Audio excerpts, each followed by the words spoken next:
My name's Dr. Amy Arrant. I'm an internal medicine doctor specializing in hospitalist medicine in Austin, Texas. Well, I've been practicing here in Austin for 10 years now, and when I first got here, multiple members of my group were getting sued or being named in lawsuits. Our malpractice premiums were just steadily climbing to the point that some of us didn't feel we could continue to practice. The Texas legal reform, it's made my job easier. It's taken away one of the things that hung over my shoulder to worry about. It was every single patient that walked in the door threatened lawsuit. There's been a definite difference, and we can notice it in our recruiting and in our consultant base that physicians are moving back to Texas. In the early 2000s, we had an almost impossible time finding neurosurgical coverage in Austin. And how can you be the state capital and have a major university here and have almost no neurosurgical coverage in the city? People were being shipped to San Antonio for a head bleed.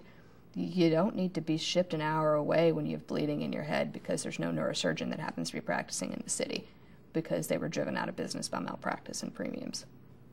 And that has changed. From a patient's perspective, I think that the lawsuit reforms and the tort reforms that happened and keeping them in place and not allowing them to be rolled back and changed is very important.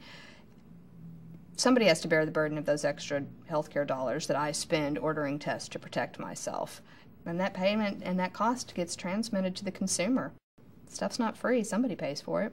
I am concerned that there's a push, especially by personal injury and trial lawyers, to roll back the changes that were made several years ago, and I'm very pleased that this last legislative session that didn't happen.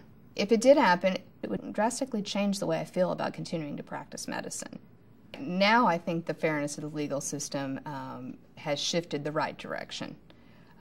I think that before it was clearly in the side of the trial lawyers, and it felt very unfair